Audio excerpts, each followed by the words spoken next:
नमस्कार, मैं बंशीधर कुमार आज आपके लिए सभी प्रतियोगी परीक्षाओं के लिए अति महत्वपूर्ण प्रश्नोत्तर लेकर के आया हूं, जो आपके सभी परीक्षा के लिए अति महत्वपूर्ण है।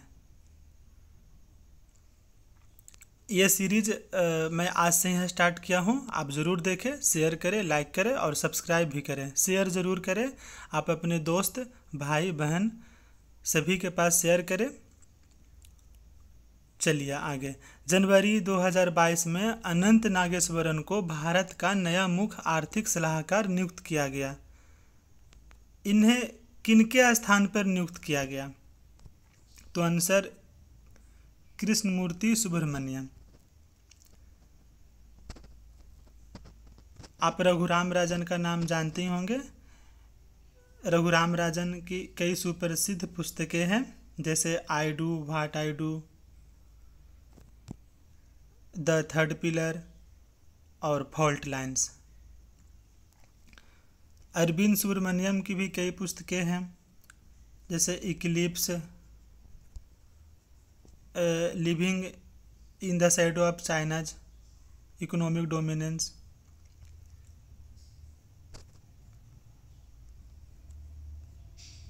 पहला प्रश्न का उत्तर कृष्णमूर्ति सुब्रमण्यम। दूसरा प्रश्न, 28 मई 2022 से प्रभावी रूप से निम्नलिखित में से किसे लोकपाल प्रमुख के रूप में कार्य करने के लिए अधिकृत किया गया है? पहला option Chittaranjan Sharma, B Vishwanath Shetty, C Pradeep Kumar Mohanty, D B S Patil. Answer न्यायमूर्ति प्रदीप कुमार मोहंती। लोकपाल में टोटल 8 सदस्य होते हैं। भारत में पहला लोकपाल पिनाकी चंद्र घोष थे और सेकंड लोकपाल यही हैं प्रदीप कुमार मोहंती। पहली बार लोकपाल 16 जनवरी 2014 को लागू की गई थी। ये 2013 का बिल है। अगले प्रश्न, भारतीय संविधान राष्ट्रपति को 3 प्रकार के आपातकालों की घोषणा करने का अधिकार देता है। इनमें से कौन सा शामिल नहीं है? अनुच्छेद 352 ये शामिल है, राष्ट्रीय आपातकाल। 360 ये भी शामिल है, वित्तीय आपातकाल। 356 ये भी है शामिल, राज्य में आपातकाल। आपका 358 शामिल नहीं है। आप आपातकाल नाम सुने होंगे। सबसे भयावह आपातकाल 25 जून 1975 को लागू किया गया था, जो कि कुल 21 महीने की अवधि का था। 25 जून 1975 से लेकर के 21 मार्च 1977 तक। उस टाइम राष्ट्रपति फखरुद्दीन अली अहमद खान थे और पीएम इंदिरा गांधी थी। उस टाइम जयप्रकाश नारायण इसी काल को भारत के इतिहास की सर्वाधिक काली अवधि कहे थे। अगले प्रश्न, उस स्वदेशी रूप से विकसित high speed expendable aerial target system का नाम क्या है, जिसका दिसंबर 2021 में डीआरडीओ द्वारा सफल उड़ान परीक्षण किया गया था? आंसर अभ्यास। डीआरडीओ की स्थापना 1958 में हुई थी। इस साल 1 जनवरी 2023 को डीआरडीओ का 65वीं वर्षगांठ मनाई गई। इसकी स्थापना नई दिल्ली में इसकी हेडक्वार्टर नई दिल्ली में, स्थापना 1958 में। अभी फिलहाल में चेयरमैन समीर कामत हैं। अगले प्रश्न, 7 मार्च 2022 को महिला एवं बाल विकास मंत्रालय ने शिक्षा मंत्रालय और यूनिसेफ के साथ साझेदारी में भारत में स्कूली शिक्षा छोड़ चुकी किशोरियों को औपचारिक शिक्षा में वापस लाने के लिए एक अभियान शुरू किया गया। इस अभियान का नाम क्या है? पहला ऑप्शन बालिका पढ़ाओ योजना, बी कन्या शिक्षा प्रवेश उत्सव, सी किशोरी शक्ति योजना, डी सुकन्या समृद्धि योजना। आंसर कन्या शिक्षा प्रवेश उत्सव। पहले शिक्षा मंत्रालय का नाम मानव विकास संसाधन मंत्रालय था। 1985 से लेकर के 2020 तक कुल 35 वर्ष तक इसका नाम मानव संसाधन विकास मंत्रालय था। 2020 के बाद से इसका नाम शिक्षा मंत्रालय कर दिया गया। फिलहाल में शिक्षा मंत्री धर्मेंद्र प्रधान हैं, जो कि उड़ीसा से हैं। ये आपको याद रखना, उड़ीसा से जिनका भी सरनेम प्रधान है, आप याद रखिए, आंसर उड़ीसा ही होगा। उड़ीसा लोक सेवा आयोग में ये क्वेश्चन कई एक बार आ चुका है।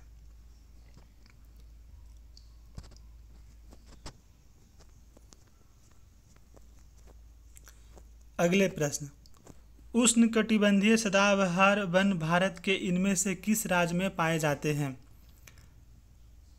Option A Kerala, B Rajasthan, C Gujarat, D Uttar Pradesh. Answer Kerala. उष्णकटिबंधीय सदाबहार वन, आप इसी को उष्णकटिबंधीय वर्षा वन या तो उष्णकटिबंधीय नम चौड़े पत्ते के वन भी कह सकते हैं। तीनों नाम सेम है।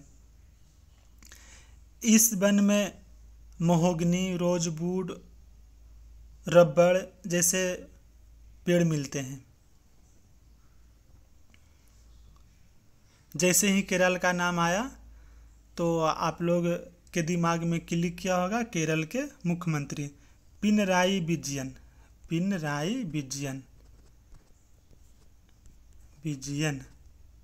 ये केरल में ना बीजेपी की सरकार है ना कांग्रेस की सरकार है, यहाँ एलडीएफ सरकार है, एलडीएफ का सरकार है। LDF left democratic front. इनके सब संस्थापक नंबूद्रिपाद हैं, जो कि नंबूद्रिपाद केरल के प्रथम मुख्यमंत्री भी हैं, मुख्यमंत्री थे। अगले प्रश्न, वह प्रक्रिया जिसके द्वारा जल रिसकर भूमि में प्रवेश करता है क्या कहलाती है? अंतःस्यंदन। इस प्रक्रिया को क्या बोलते हैं? अंतःस्यंदन। जल रिसकर भूमि में प्रवेश करने की प्रक्रिया को ही अंतःस्यंदन कही जाती है। अगले प्रश्न, निम्नलिखित में से कौन सा संबंध ओम के नियम के सही गणितीय रूप का निरूपण करता है? Option V is equal to I R, I is equal to V square R, R is equal to I by V, I is equal to R by V. Answer V is equal to I R. V is equal to volt, I is equal to current और R resistance. Resistance बोले तो प्रतिरोध। बहुत सारे परीक्षा में इस पर न्यूमेरिकल भी आते हैं। आप ये फॉर्मूला याद रखिए, V is equal to I R. इसी पर आप बिठा दीजिए डाटा और आपका आंसर निकल जाएगा। अब अगले प्रश्न, पेरियार नदी इनमें से किस भारतीय राज्य में बहती है? Option A Orissa, option B Kerala, option C Punjab, D Tripura. Answer Kerala. Periyar नदी केरल में है। अगले प्रश्न, 2021 में बाल साहित्य पुरस्कार कितनी भाषाओं में प्रदान किया गया था? ऑप्शन ए 22, बी 23, सी 21 और डी 24।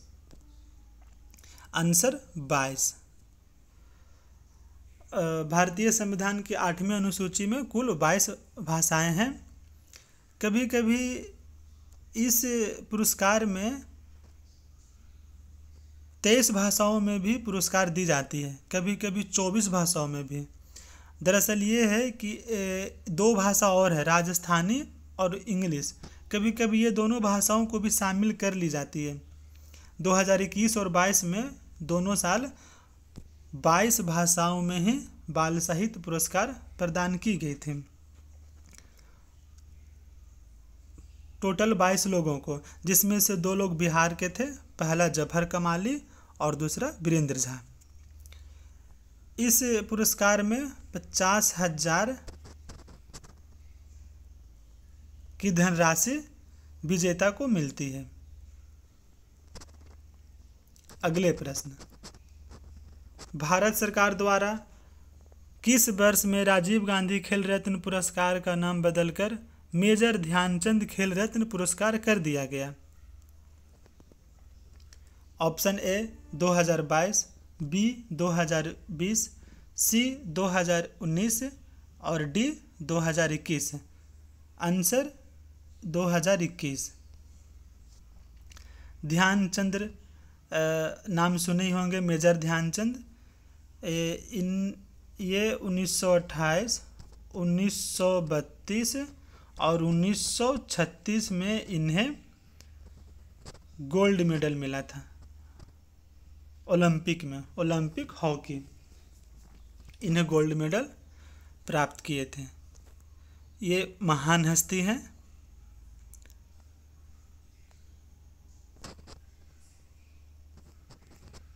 अगले प्रश्न, एक धुएं से भरे कमरे में प्रवेश करने पर प्रकाश की एक बारीक किरण इनमें से किसके कारण दिखाई देती है? ऑप्शन, प्रकाश का प्रकीर्णन, पहला ऑप्शन। बी में प्रकाश का अपवर्तन, सी प्रकाश का वर्ण विक्षेपण, डी में प्रकाश का प्रवर्तन। आंसर प्रकाश का प्रकीर्णन होगा। अगले प्रश्न,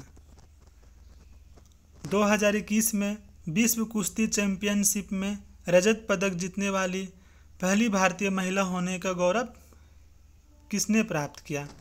option A Anshu Malik, B Babita Phogat, C Mona और डी सरिता मोर। आंसर उत्तर अंशु मलिक। ये पहली महिला हैं जिन्हें विश्व कुश्ती चैंपियनशिप में रजत पदक प्राप्त हुआ।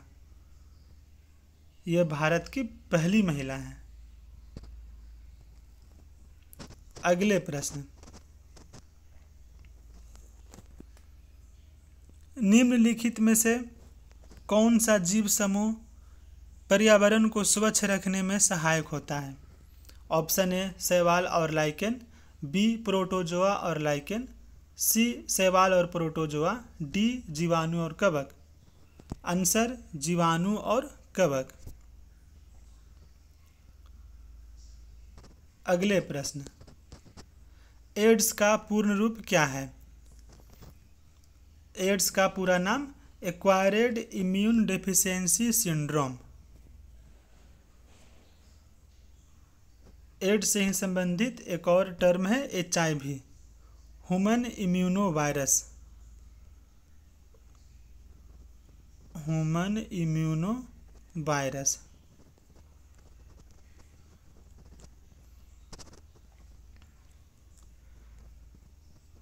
वर्ल्ड एड्स डे 1 दिसंबर को मनाई जाती है।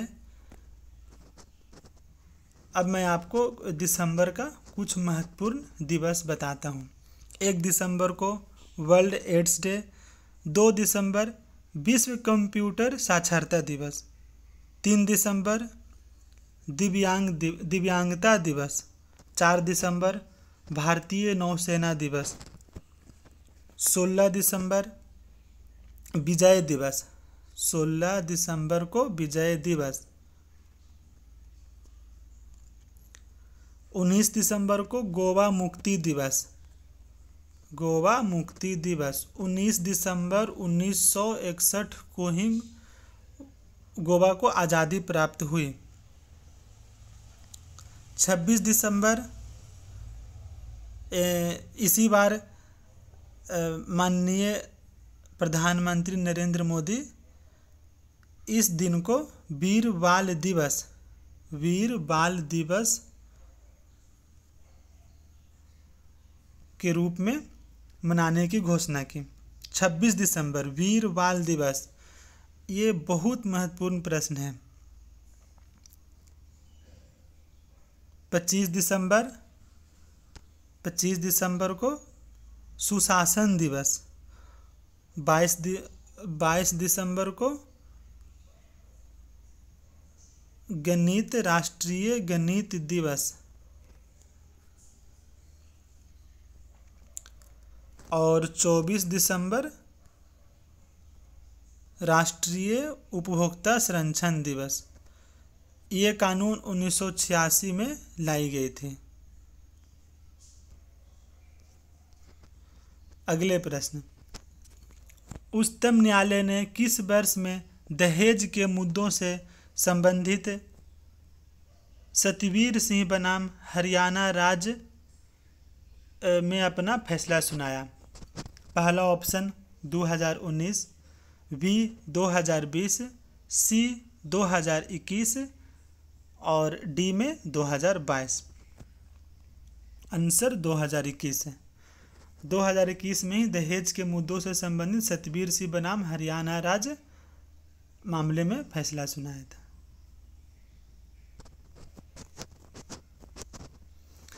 अगले प्रश्न, पंचायती राज व्यवस्था सबसे पहले भारत के किस राज्य में लागू की गई थी? Option A Rajasthan, B Paschim Bangal, C Madhya Pradesh, D Uttar Pradesh. Answer Rajasthan. अगले प्रश्न,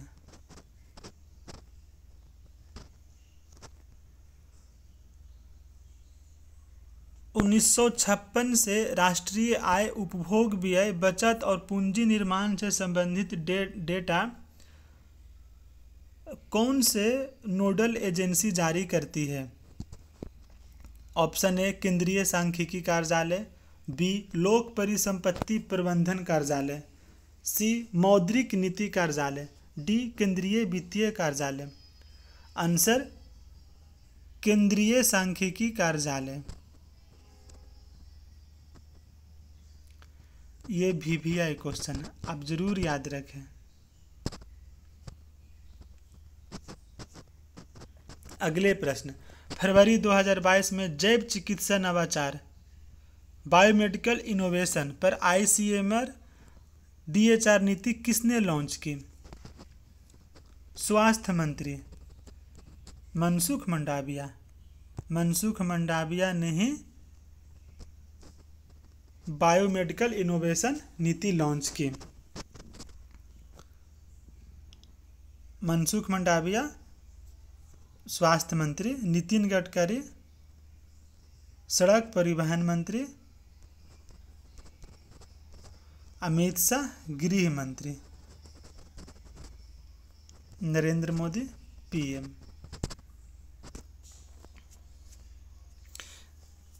अगले प्रश्न, बल्ब के फिलामेंट को क्या प्राप्त करने के लिए अत्यंत पतला और लंबा बनाया जाता है? ऑप्शन ए उच्च प्रतिरोध, बी उच्च धारा, सी उच्च प्रतिरोधकता, डी उच्च वोल्टेज। तो आंसर उच्च प्रतिरोध। बल्ब के फिलामेंट को उच्च प्रतिरोध प्राप्त करने के लिए अत्यंत पतला और लंबा बनाया जाता है।